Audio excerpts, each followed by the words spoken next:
And he's like, what's up with you guys? We're like, what's she done?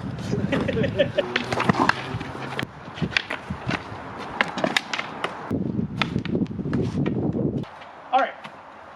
The shillelagh, the bada, the single-handed Irish stick. Keep in mind you've got a big honking knob on the end. You want to target with the knob. We talk in other stick fighting where you're aiming with the extreme edge of the stick to get the most power out of it. This just makes it a lot easier. Your power thing is clearly defined. You can whack with it. You notice that I am not holding this stick at either end. I'm holding it with a bit left in the middle. Here's a different concept from other stick fighting. Everybody get a grip that leaves where the tip is either getting just past your elbow or just before your elbow. I could just sit here and block, and that would fill the drill perfectly well. I'm training my hand not to get hit. I never like teaching you one thing when I can teach you three things. So every time I'm doing this, and if it comes at the other side of my head, I'm also moving my body either to get a strike ready or to give me a little more to get out of the way. You don't have to have the big end up, you can have the big end down. Now this doesn't look like I'm hitting anything, but when I put a little motion into it, oh, look at that. I have a perfect strike and I'm really well defended. Do them right quick. Nice.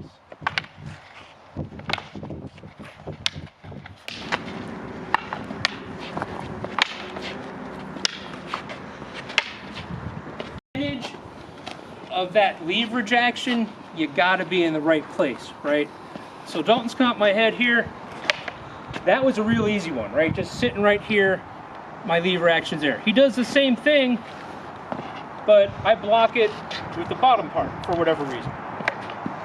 If I want to get all the way over there, my body's got to come around a little bit more. Comes right into it. He's coming on this side. I'm sorry, smacking on this side.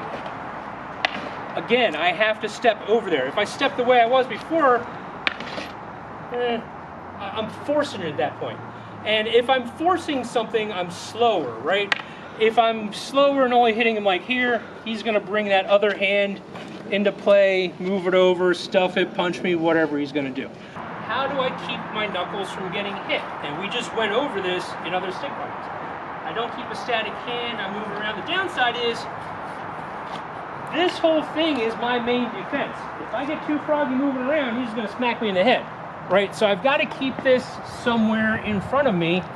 And as we saw from doing our drills a few weeks ago, if I have it higher, I've got a lot more options than if I have it low. This ain't a sword, this is a stick. Yeah, that is not gonna tickle if I poke him with it, right? But he's really worried about the big hits a lot more than he is about the little pokes. If my hand's low and he comes up high, that's a slower action than if he comes to my ribs and I bring it down. Does that make sense? Now, a lot of people took this to an extreme, and they would actually be moving this, all kinds of crazy patterns over their head. And if you look at any like pictures, because there are much photographs of this, of like faction fighting, which is where groups of people got together to beat each other with shillelaghs, you'll always see a dude in the background doing one of these numbers. And hey, if you can get some kind of like non-rhythmic pattern going, you can really keep your hand protected. Don't worry about that for now, because it's just going to mess up the rest of the stuff we're doing today. But keep them high. Other hand is up. If he throws at the side of my head, I don't want to block like that, right? I'm going to get a bust wrist. But if he throws at the side of my head, I'll block like that all day. I'm a tubby dude. I got a nice little bit of padding down there. The cool part is when I block like that, I can instantly go into a grapevine. If you choose to practice this today, do so slowly, because I guarantee what's going to happen is you're going to go and block it right on the funny bone. And that's funny to me, but probably not so funny to you.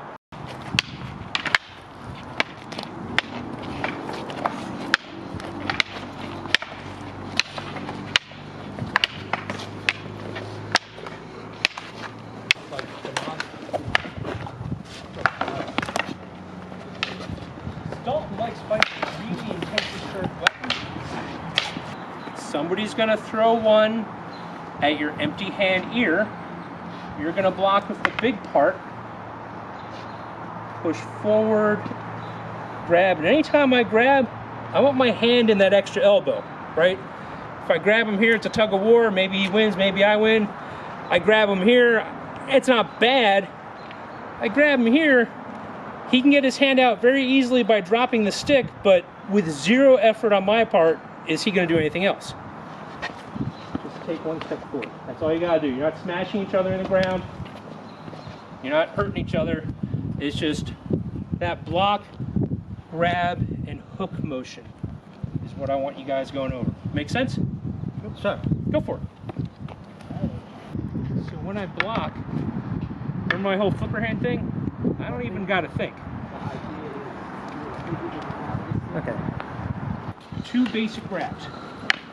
There's the I want everything, which is kind of what you're doing. Honestly, if I'm here, I'd go for something arm and then whack. Or let's be simple. Sure. Whack. And all I'm doing is put your wrapping on. Going under. I'm starting with the shoot. Okay. If I got a guy with a grappling background like Bernie, and I want to start bringing his head and that other arm down, I don't want his arm coming anywhere near my back leg or be able to punch me. I want it way the heck over here, and if he starts doing something cute, I got plenty of time to do something else about it. If I'm throwing a strike at Bernie, and I see that he's going to check me, do I even need to finish the strike? I know it's already not going to work. I want the strike, think of everything as a feint, right? What do I say about feints? The only feint that's ever going to work is if it's a real action. I'm throwing a strike at Bernie because I want him to move his stick. As soon as he moves his stick, I'm not even finishing the strike. I'm going right into it. So, now, if he doesn't move the stick, pop him, right? Because don't do any of this BS feints. You know, every feint should be, if he doesn't fall for the feint, you just pop him. So, start any strike you want. And this is a drill for the striker. As soon as you see that he's moving for any kind of defensive action, do something else. So, you are holding the stick in both hands. The cool part about this is if you're like throwing anything at me, I can block with the middle, I can block with either end, with the same caveat that we're used to catching balls.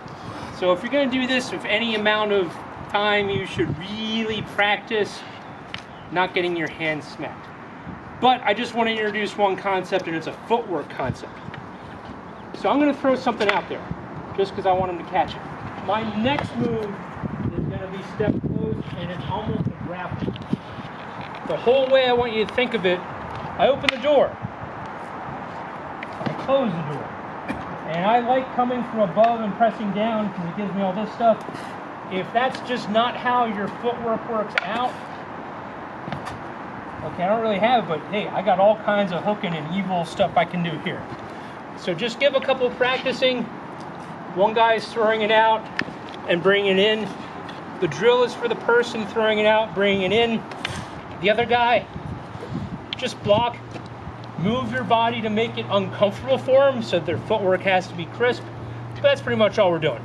Make sense? Yep. Throw it out. If he's got a good defense, just simply switch up. If he's got a complicated defense, like he's really feeling me good, you might find yourself doing little things, coming over. You might need to switch it a little bit. What you probably don't want to do, it feels like I can hook an arm here, right? I can thread it through and I can move it around. Yeah, maybe. But while I could do that, we could have smacked each other 5 or 6 times in the head. Don't get fancy with this stuff.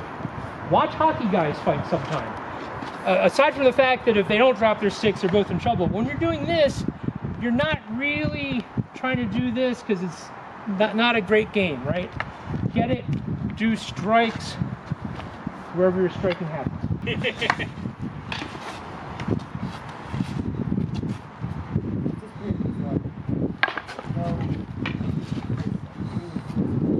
There's some really good targets here but I'm not trying anything sneaky and slow.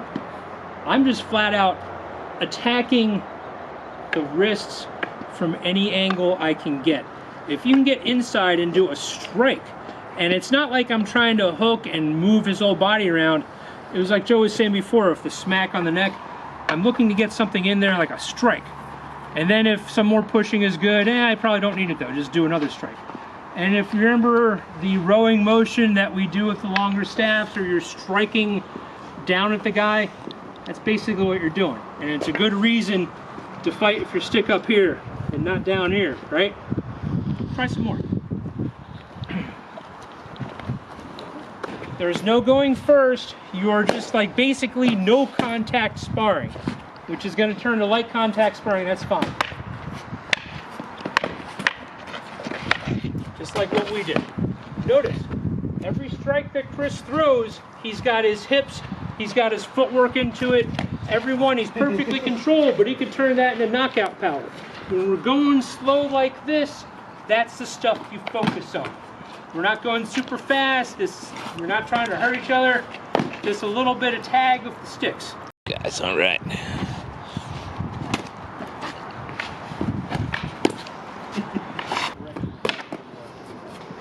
When we're just like this, you guys did absolutely the right thing. You stop and carefully put it down. Put up here in the tournament. Honestly, stop and care.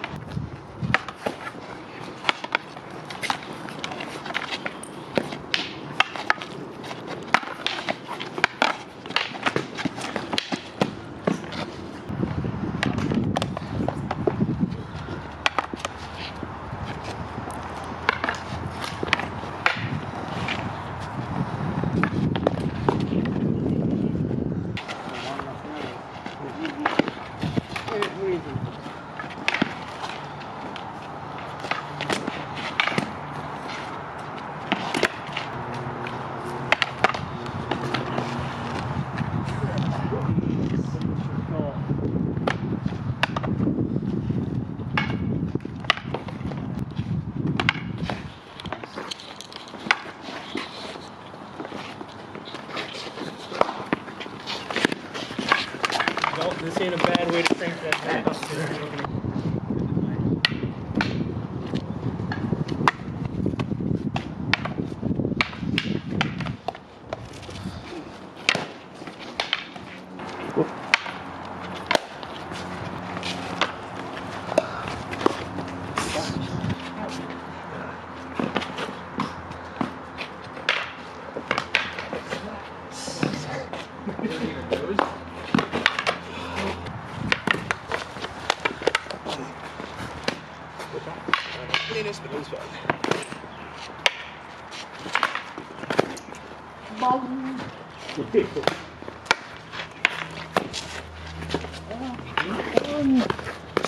All right, one more hit, everybody, then gather around.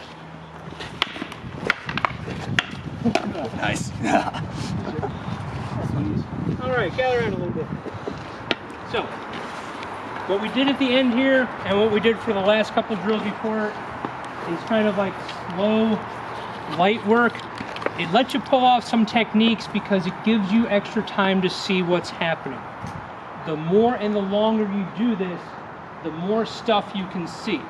I am nowhere near as physically fast as I was 20 years ago, but y'all are moving in slow motion compared to how y'all were moving in 20 years ago. Well, except for you younger guys but you get what I'm saying. Like, this move might look sort of fast, but if you got a lot of experience, if you're used to looking neutrally and letting your brain fill and everything, it really looks like it's slow. You can see the various places I'm open. You can predict what's going to happen next, and the various places will be open doing that. That's what these kind of drills build up. I think this was mostly Irish stick fighting. To my knowledge, this was mostly Irish stick fighting. Is there frog DNA in there? Oh yes. Oh yes, there is. Is there stuff that I got from an Irish source that he has from a Filipino source? Absolutely. There's only so many ways you can hurt each other. Okay, there's a lot of ways you can hurt each other, but you're going to find more common ground than you don't. That's all I have. Thank you.